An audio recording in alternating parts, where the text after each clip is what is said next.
Dear Diary, I arrived at Prince Rupert today to catch a ferry to Haida Gwaii. By return, maybe a ferry caught me. You know, the ones with the wings. About an hour or so before I had arrived, I heard the soft voice whisper to me, "Disappointed you will not be for not catching that ferry."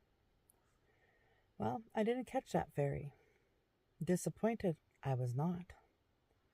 As weird as it was, a part of me had a sense of relief. But what do I do now, and where do I go? I guess first off is to the store. While I was standing in line at the till digging for some change in my pocket, the gent behind me asked, "Do you need some change?" The word change echoes within my mind. I kindly decline, and he smiles at me. I sure am loving the energy of the people here. It seems so long ago when random people did random acts of kindness. Why does it seem so rare these days? It feels so much like a lone wolf, for I'm usually the one who does those things for others. That little voice whispers, "Alone you are not, for the change is in the echoes." I leave to start making my way out of Prince Rupert to find my place to call home for the night. I stop just before the bridge. That water looks so peaceful and calm. It's inviting me to go for a paddle. As I'm paddling along, taking in the beauty, there's a decision that must be made.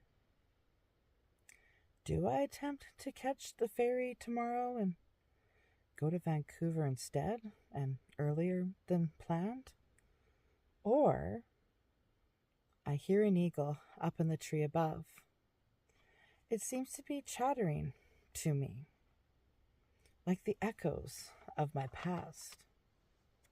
For the eagle is my spirit animal, and it's the messenger, and it seems so long ago since we last connected. I respond, "It's the ore, isn't it?" But it's not the word, it's the mineral, and it symbolizes transformation and spiritual purification. Ah, that's why the echoes of change. My question, though, still hasn't been answered. Which direction do I go? I look back down to the water and I see a reflection of what looks like an arrow, pointing its way back towards the way I had came, Prince George. But I at least want to stay here one more day. I woke the next morning. My energy felt dark and heavy, like the last 7 months, or maybe it's been the last 7 years, has piled on me. I can hear the rain tapping away on the roof of the van. That little voice comes again. Go for a walk and let the rain cleanse you. Off I went to find a park. As I'm walking along, memories flood my mind. Memories of my happiest days, when I was more spiritually connected. I think back. When was that? Like 7 years ago. Wow. Continuing the walk, I approach an open area.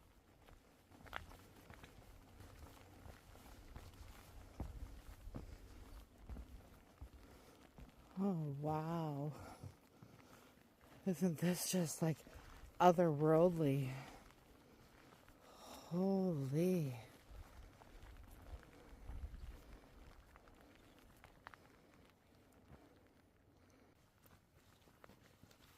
Yeah, otherworldly is how I wish the past 7 years went. So much has happened, not only with myself, with the world around. Chaos. That's the word that comes to mind. I walk towards the platform and I look at the rabbits swirling below.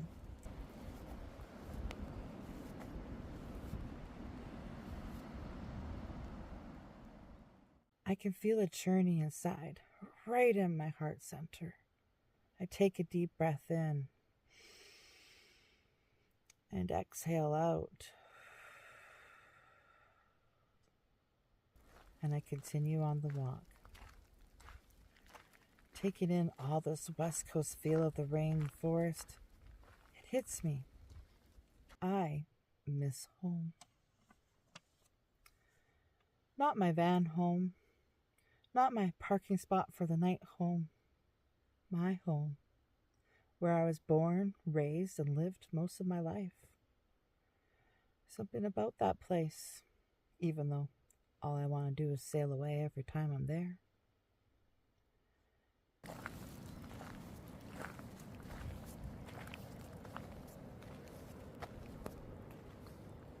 Is it this ocean air getting to me?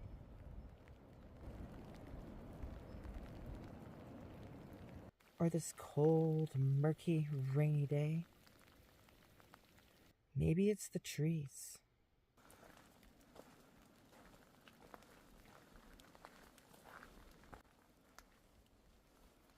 Or the lush, green forest bed. Now I wonder, why did I get that new job that just so happens to be where home is on Vancouver Island? Could that be the change that opens the door to a new opportunity? That's something to ponder over dinner. And, well, seafood is on the menu, as I am in the halibut capital. When I woke the next morning, I had plans to leave, though I don't want to leave. Not just yet. I feel there's something more to discover and learn here. I want to dive deeper into it. Off for another walk I go. I look up at this tree. There was a hiking sign nailed into it many years ago. I can see the tree had been healing its scar. I've been healing my scars too. The scars I find that take the longest to heal are the ones from emotional abuse. I think back. I've come a long way through this healing process, especially this year with putting out boundaries and walking away from people or situations where I felt the abuse coming forth. Afterwards, I go grab a hot chocolate and use the washroom. And I find this message on the wall.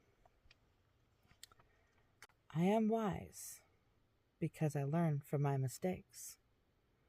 I am strong because I know my weaknesses.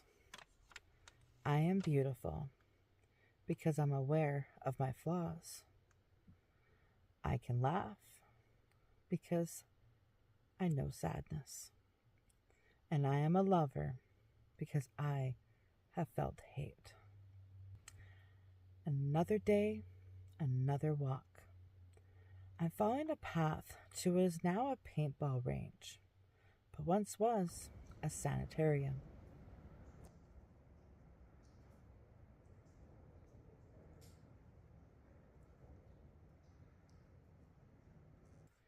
Wasn't it 7 years ago when I lost my mind?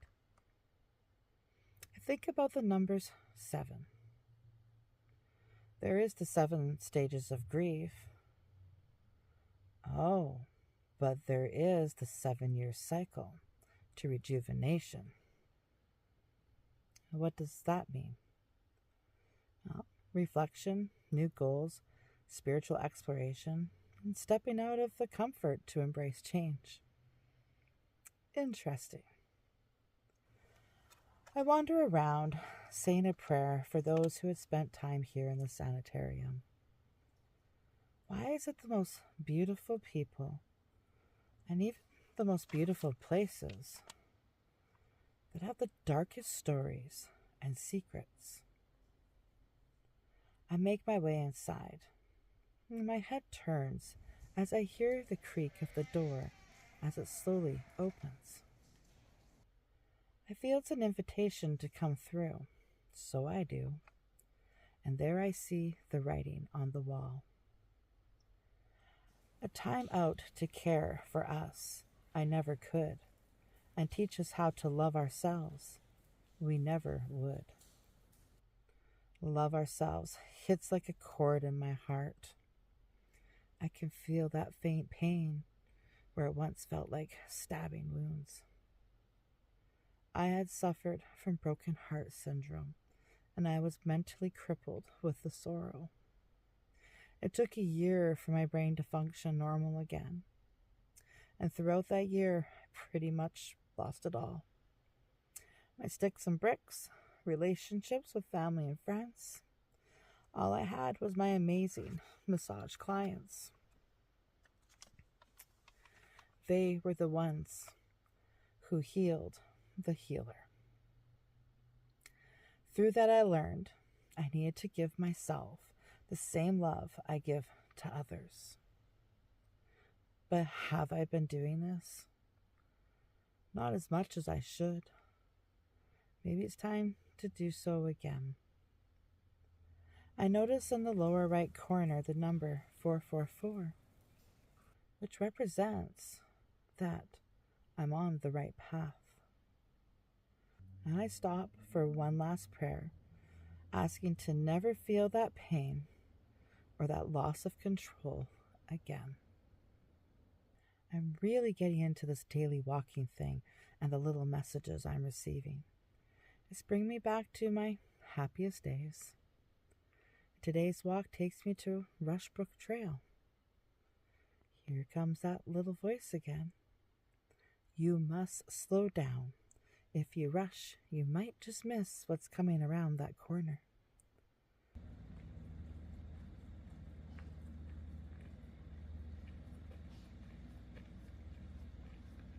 Yes, I have been so busy with working, planning, traveling, and visiting, rushing from one to the other. I stop and breathe, and I look out across the water. I see a faint rainbow coming up from behind the trees. I place my hand on my heart, where I have a tattoo with a rainbow arched. I'm feeling connected to the light and the dark of the sky and the ebb and the flow of the sea.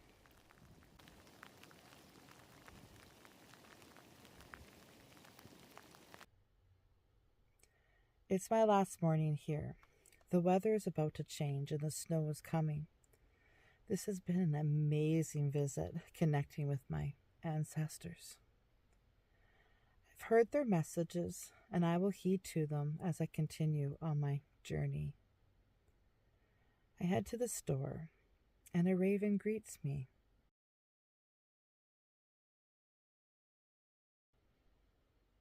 Then I go for a walk, and another raven greets me.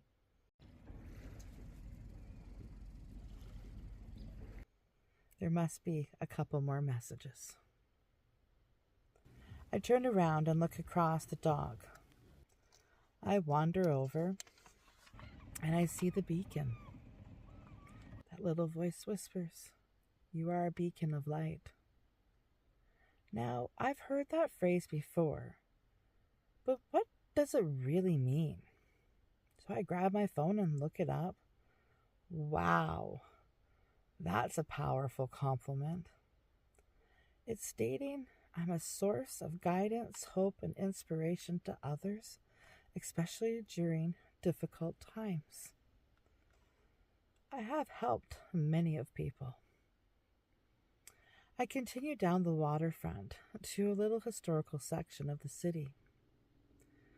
There's a glimpse of blue sky with a break from the rain. And in the near distance is the next storm coming in. I slowly spin around and see the colors of the buildings. It changes the mood of the scene. Psst. Don't forget, even on the saddest of days, there's always something to brighten up the moment. Oh, how very true that is. On that note, it's time for me to go. Thank you, Prince Rupert, for showing the way. And thank you for watching. If you like to follow my journey, push subscribe. It's free. Till next time, take care. Bye-bye.